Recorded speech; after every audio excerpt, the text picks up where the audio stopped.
Formal definition of independence. So we talked about what two independent events are. There's two events that have no effect on each other. So given that, that means in mathematical terms that if you look at the probability of A given B, since it's independent, it shouldn't matter, and you just should get the probability of A, right? The fact that I gave you B, like I told you something about B, doesn't affect A at all. And the same thing, what if I give you B, probability of A given not B? It doesn't matter. B and A don't affect each other. So these should just all equal A. Same thing here. B given A, B given not A, doesn't matter. They have no effect on each other at all. So one way to think about independence is like these formulas mean nothing to it. B given A is just probability of B because they're independent and they have no effect on each other. So that's why you come with the formula. Probability A intersection B is equal to probability of A times probability of B. Now let's use that to solve some questions. So suppose probability of A equals 2/5, probability of B given A is 1/3, probability of B given not A is 1/4. Find B. Well, since we have A and B, and we have probability of B given A, let's use the formula. I'm going to use this one specifically and adapt the formula for given that to it. Right, so it is probability of B intersection A over the probability of A. And we have things, right? I have probability of B given A, it's 1/3. Over here, I'm looking for probability of B. Now I'm not gonna be able to find B from this, but I do have the intersection, so let's put that there. Probability of B intersection A. And probability of A I know. Probability of A gives me 2/5. So I can solve for this guy. Probability of B intersection A. Let's multiply both sides by 2/5. Watch out a little bit, right? I was about to multiply by reciprocal, but then this is all in the denominator, so you just multiply by 2/5 and it gets rid of them. So you get 2/15. So that's what probability B intersection A is. And like, how does that help me? Well, relax. Let's look at this one. Right. So if I did that one, probability of B given not A, that'd be probability of B intersection not A all over probability of not A.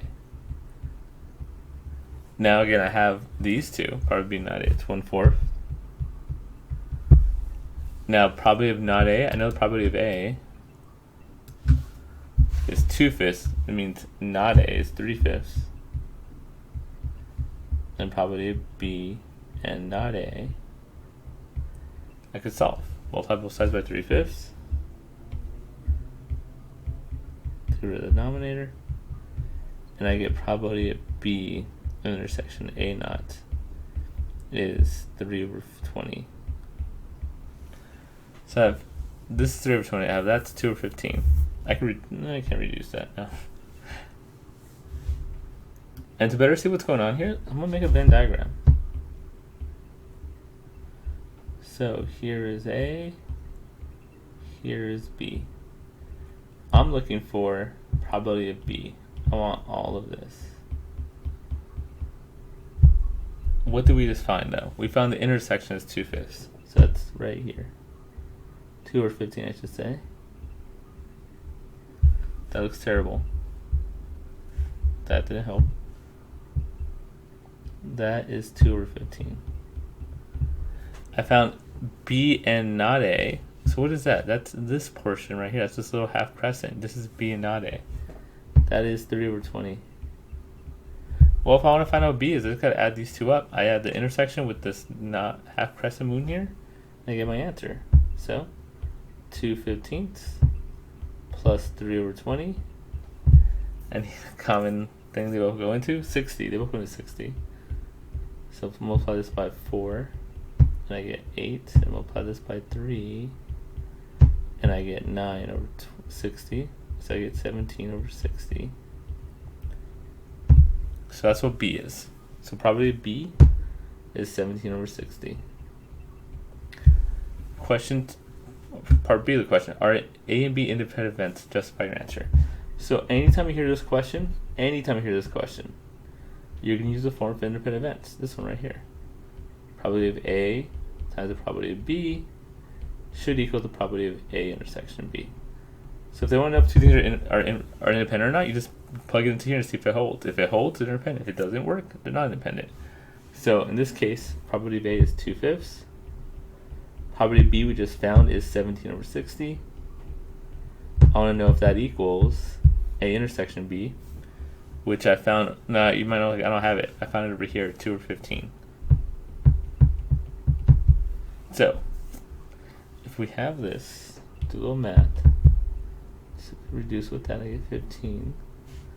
And I think that's all I could reduce there. So I get 75, 17/75. This does not equal 1/15. So this does not hold. So it is no. They're not independent events. So the formula does not hold. That's why they're not. That's what an independent events. So again, anytime they ask you, are these two things independent? Use the formula, see if it holds. Plug it in, see if it works. If it doesn't work, they're not independent. If it does, they are. So we're going to do a couple more real quick. Suppose P of X equals 0.5, P of Y equals 0.7. And that X and Y are independent events. Determine the occurrence that. So both X and Y. So that first one's the easiest one. They're independent events. So the formula, again, just tells us, hey, if you take the probability of one and times by the probability of the other one, it equals the intersection. So I got 0.5 times 0.7. That equals 0.35. There we go.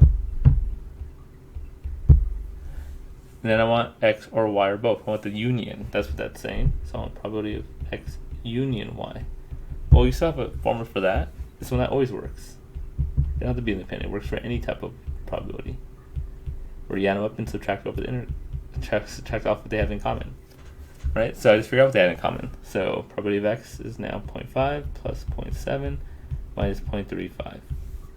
So I'm going to get 0.85. Neither X nor Y. Well, remember, the way you find the neither is subtract it from the universe. This is always just the universe minus the union. And we just found the union, it's 0.85. In the universe, since we're doing decimals, is always 1. So I get 0.15. If we're using probability as a decimals, the universe is always 1. X but not Y. So these two right here probably were, maybe using a Venn diagram might help.